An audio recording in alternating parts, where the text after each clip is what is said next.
House Republicans take advantage of 2 absent colleagues to override 4 gubernatorial vetoes. And has the potential of Major League Baseball coming to North Carolina thrown a curveball in budget bill negotiations? This is State Lines. Quality public television is made possible through the financial contributions of viewers like you, who invite you to join them in supporting PBS-NC.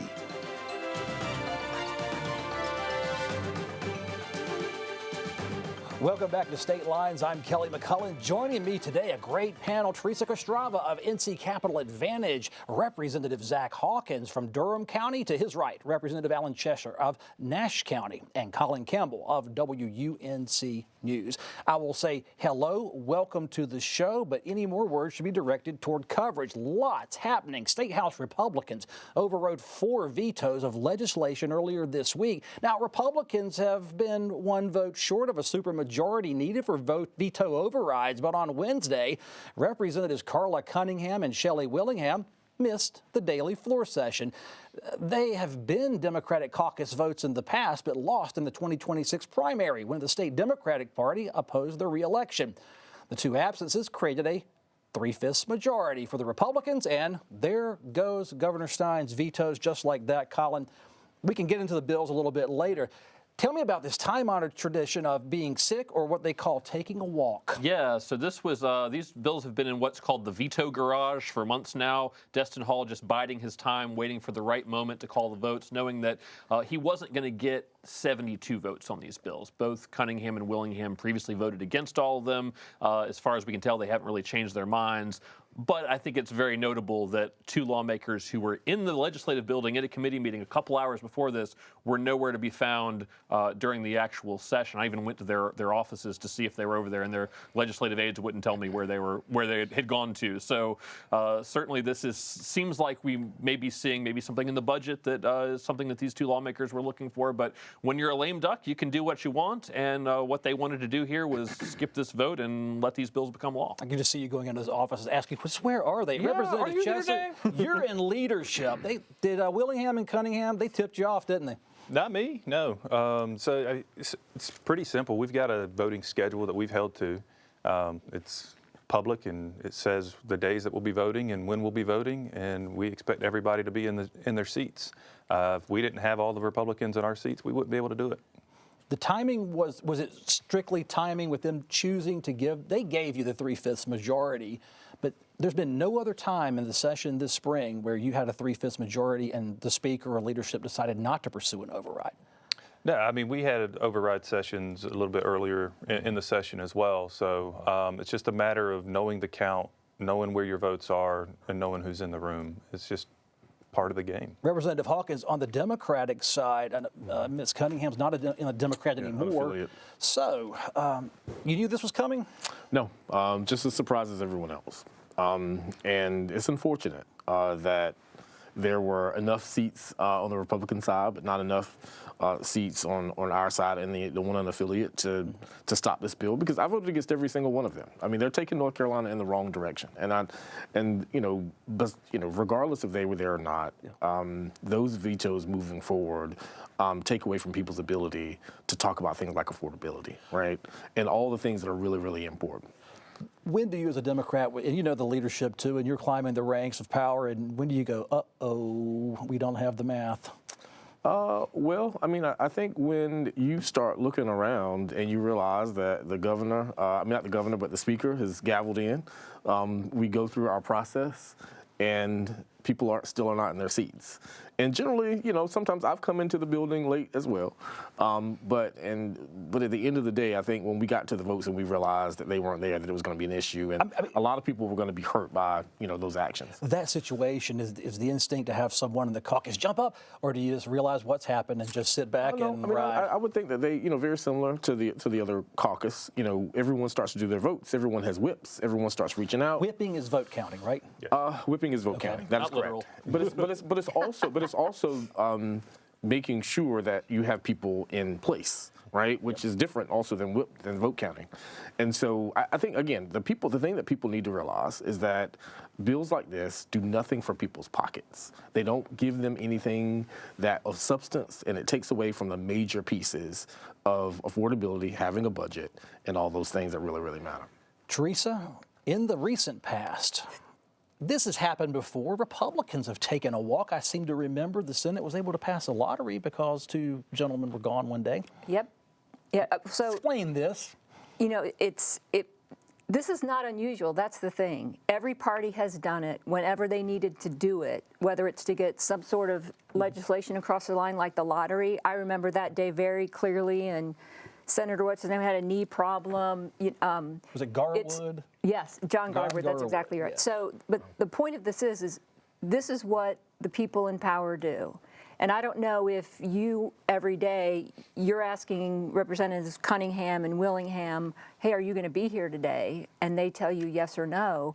But otherwise, this is what the Republicans are waiting for. They are waiting for the opportunity to get their agenda through. And it was just a matter of time. That veto garage, that door is up and down, up and down. Would Democrats do the same thing if they were in power, Theresa? 100%. All right. 3 of the 4 previously vetoed bills targeted diversity, equity, and inclusion programs across state agencies, public education, and the university system, which this station here is part of the university system. Let's start with House Bill 171, bans DEI mandates in state agencies, directs the government to conduct merit-based hiring and promotions.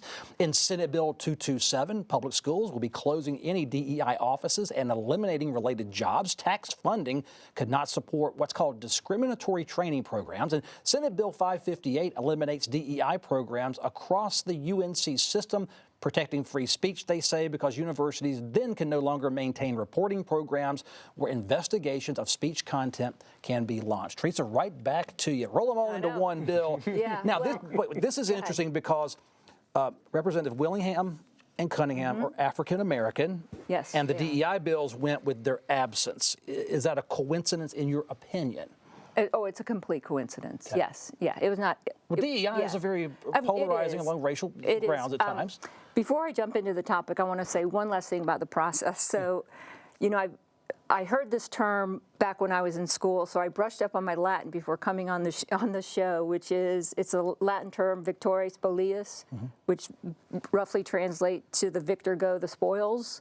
And in this case, the Republicans are the victors, but the other victors are, these 2 representatives are mad, and they are extracting their revenge on the Democratic Party for having singled them out. And, you know, it's kind of a too bad, so sad moment, but that's what happens when you play the game of politics this way. To the DEI bills, now that they are state law, that is a product of those 2 representatives walking. And is she right? They got you back. Well, at the end of the day, voters in districts make decisions, period. And that is so well said. I think, again, the issue that we need to think about, and as I started before, diversity, equity, inclusion is something that everyone should want. If you're a kid from Nash County or a kid from Buncombe County, you want to make sure that someone is finding you and not just picking the best and the brightest to go to the best schools from Durham, Orange, Wake, and Charlotte. Does that make sense? And I think the opportunity, eliminating these kinds of programs for me really is taking people away from being valued and welcomed in North Carolina. And so I represent RTP. I'll say a few quick things. Yeah. They want the best and the brightest in their jobs, and in state government, we should be wanting to make sure that we have a reflective society in our workforce in the state of North Carolina. We should be a model employer. 3 state laws on the books now. What's the net effect? I think it's a positive effect. I think we're keeping in with case rulings as well. People keep forgetting that, the courts have already ruled that you cannot select a jury based off of race. Right? You can't make sure that you can't have someone dismissed from jury duty because the jury is all of a sudden too white or too black. And so when we prioritize these things, we do punish, I believe, the best and the brightest. I think we have to level the playing field and make sure everyone has an opportunity to compete. That's one thing that we all agree on, is that everyone should have equal opportunity to compete and equal opportunity to succeed. That means we can't cut the legs out from under anyone. And that 4th vetoed bill, which is now state law, will require state law enforcement officials to cooperate with those federal immigration agents.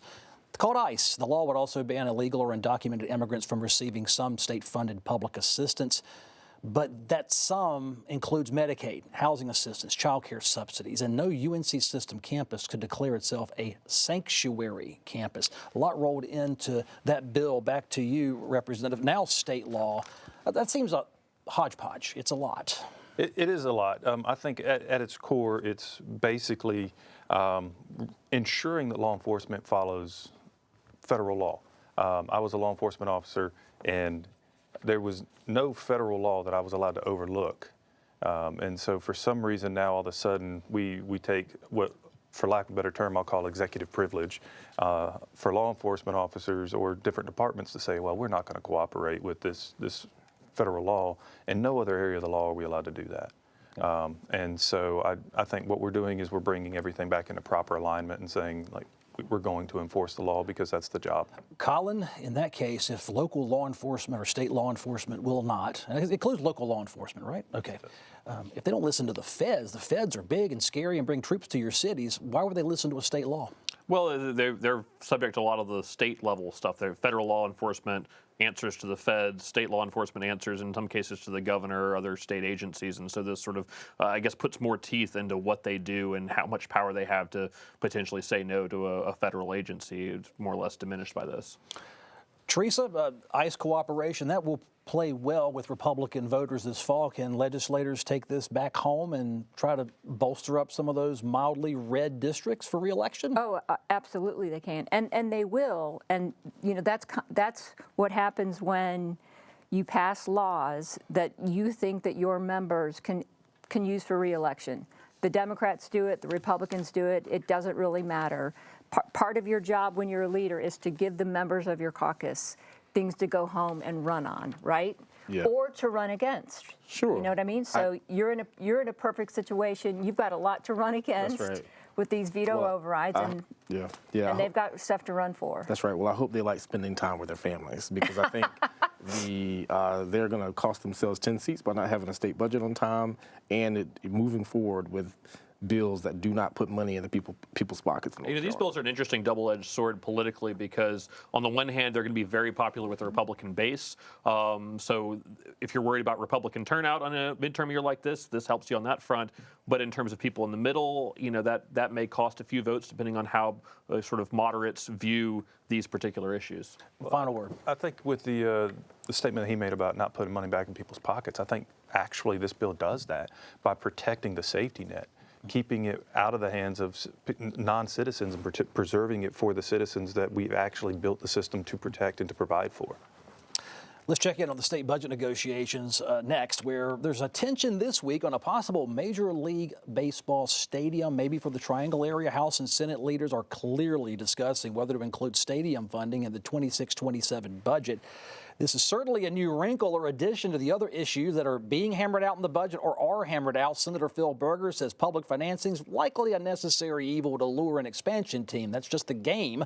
But House Speaker Destin Hall isn't so sure of public financing unless he can be promised their economic benefits. Representative Hawkins, baseball in the Triangle. You going for some public funding for a stadium in the hopes of beating Nashville and Portland and Montreal for a baseball team? Sure. Well, I mean, I would hope that we would. I mean, I would love to have baseball on the Triangle.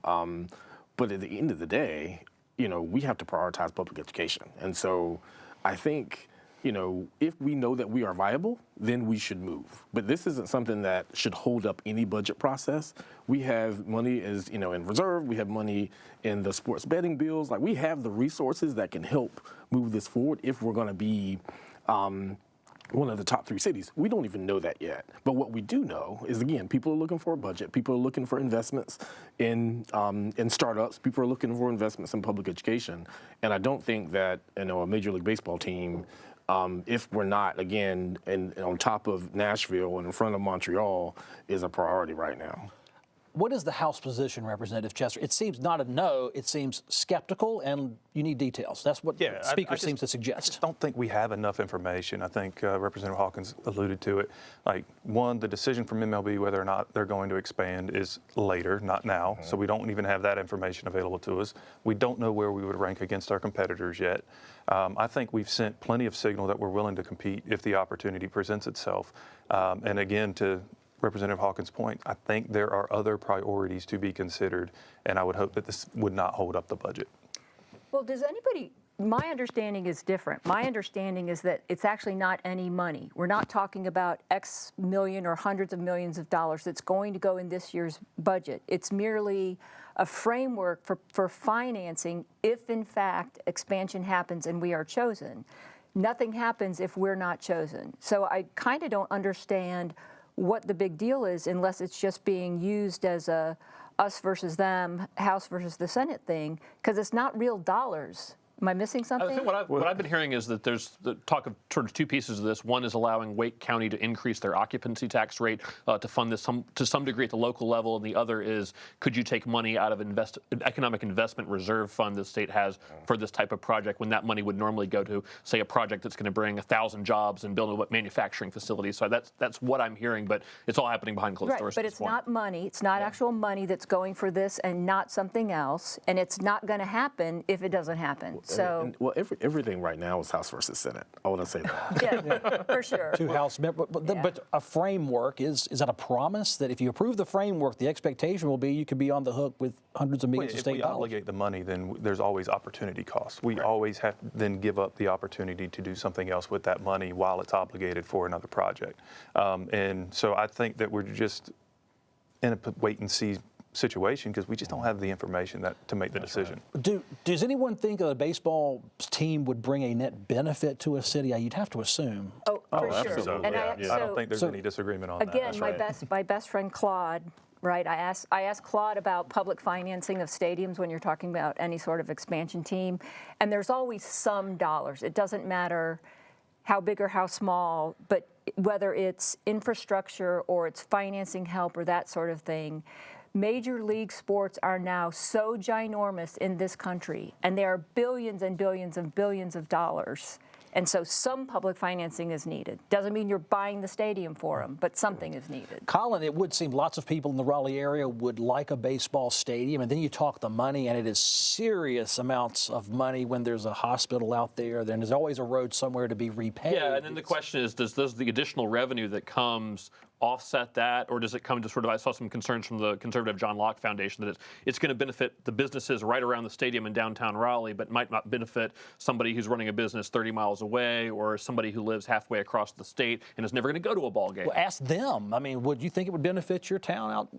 Well, I think there's going to be tax revenues that are generated from it that then will get redistributed across the state. And do the Durham Bulls lose, traffic from having a major league team down the road? Yeah, we don't think so. I mean, Durham Bulls is the institution. People just love going to that stadium. But I do think the ability to have, butts and bids and for hospitality, that's gonna help his region. That'll help my region. That'll help Orange County. I mean, I think within an hour it will have a net benefit. It's just that very similar to Representative Chester. It's just we don't have enough information to obligate ourselves down the road. For down the road, we can't do that right now. Does it go away if it's not in the budget this cycle? Do you think? Or are we talking 2027? We'll be discussing. I think as long as we stay warm on the issue, we should be fine. All right. North Carolina's U.S. Senator Ted Budd says he'll be stalling federal supplemental spending legislation over Hurricane Helene relief funding for Western North Carolina. The Trump administration wants an $88 billion spending bill passed to fund the Iran war, offer farm subsidies, even help fight Ebola. This bill will be blocked. Senator Budd says he supports the provisions in the spending bill, but is disappointed Western North Carolina would receive zero relief funding. Budd and Senator Tom Tillis have apparently asked Congress to come back to D.C. to address this oversight. All right, Theresa, we got Ted Budd now stalling the Trump agenda after he was endorsed by Donald Trump. We have an active Senate race out there with Mr. Watley, who says, if you elect me, I'm here because Donald Trump needs his agenda supported. Where do you stand if you're a Republican voter? Well, I think the question really is, where do you stand if you're a citizen of the state of North Carolina? Take it back to that. And from that standpoint, good job, Senator Budd, for standing up to the president and to the administration that is delaying this much-needed relief for citizens of North Carolina. And one thing I will say about our state, having witnessed now so many natural disasters, is I've noticed party doesn't matter. And it really is about that we're all North Carolinians, no matter what part of the state we're from, we want to help each other, and that's the way it should always be. And so, Senator Budd and Senator Tillis are doing absolutely the right thing. Yeah, I completely agree. I was very pleased to see that he was willing to stand up for the people of Western North Carolina. The only thing that I hope is, I can't remember the senator's name just this week, who stood up to the president and Cassidy. Louisiana. Cassidy, and I was like, go Cassidy, and the next thing I know, he had a meeting and he flipped this vote. And so I hope that there's no amount of pressure that Bud will surrender this stance, because if you go out to Western North Carolina, for some places, especially places like Chimney Rock or the outside of Asheville, it looks like it just happened. And so these people are trying to really rebuild their lives, and the money that the state has put forth needs to be supplanted by things like those monies that come out of D.C. Representative Chester, how well do you know Ted Budd? I know him pretty well. What kind of guy is he when it comes down to that kind of pressure to go public to say we're stopping this bill to help Helene? Does he get it, or is there going to be a pressure campaign, and what do you expect him to do if he's pressured? So absolutely there'll be a pressure campaign, but what he's doing is he's standing on principle, and that's one thing I know about Ted is he's a principled person. And so he has made a promise to the state, him and Tom Tillis both, and even the president made a promise to bring funds to Helene Recovery and to help us solve this problem. And so this is him using political leverage and legislative leverage properly to force that conversation and to force the fulfillment of that promise. But I can't be the only person out there who thought about this and contrasted against the ongoing U.S. Senate campaign and how that was set up. Is campaigning versus governing. Take it there, Representative. Yeah, so I mean, I would encourage the campaign to support the people who are going to be voting for them in November. Roy Cooper's the real victor in this. Even though it's Ted Budd, and Ted Budd's not running. No, but the whole thing is that it just points to that on day 2 of President Trump's presidency, he looked at Michael Whatley and said, I'm putting you in charge of taking care of North Carolina for Hurricane Helene relief.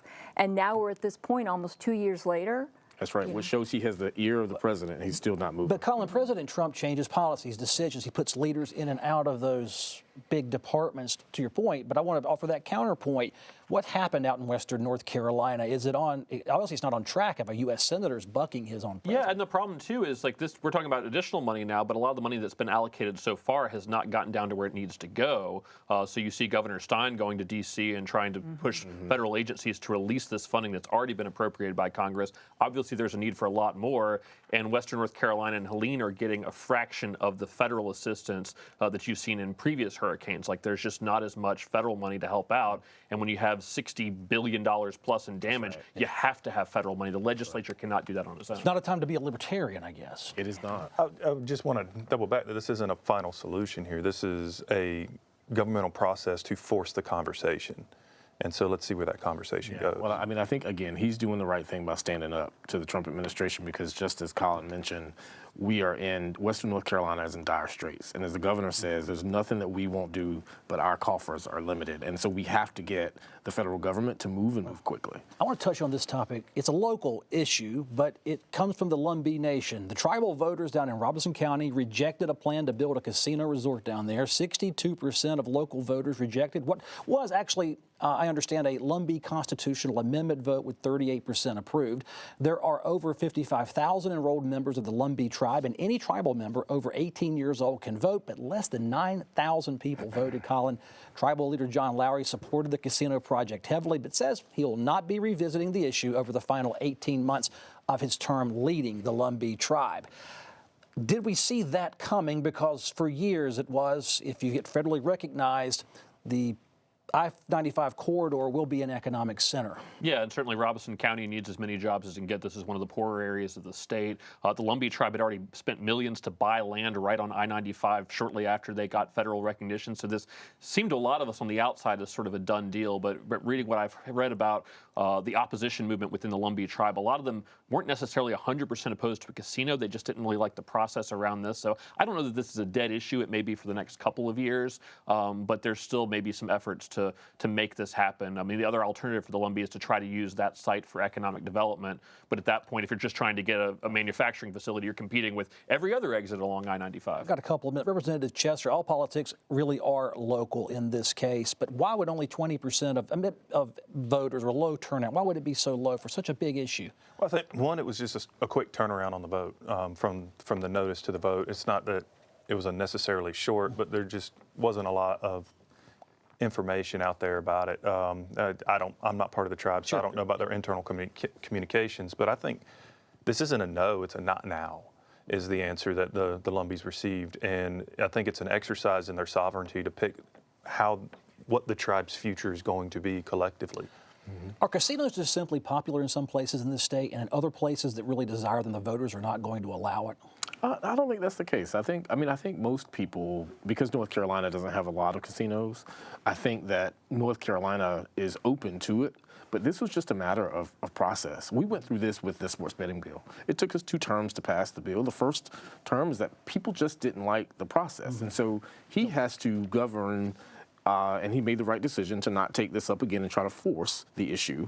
But people want to make sure that they feel good about the process and good about the outcome because they have to live with it. And so I think that if he goes back and has a chance to listen to his constituents, we should be fine. And next thing you know, in a few years, he should have exactly what they want. Teresa, 30 seconds. Last word to you. Well, the thing, it kind of reminds me of actually what happened to Senator Berger is that it comes back to process and transparency, right? And to do something so major and not having spent a lot of time and let the tribe members actually talk about it. I mean, let's face it, they're new to being a federally recognized tribe. right. And so it was probably too soon of a vote, and they didn't spend enough time. That's our show. Thank you, panelists. Great conversation, a lot of topics. I know you have an opinion. statelines@pbsnc.org is the email. I do read every email, and I'll share with this crowd. I'm Kelly McCullen. Thanks for watching. I'll see you next time.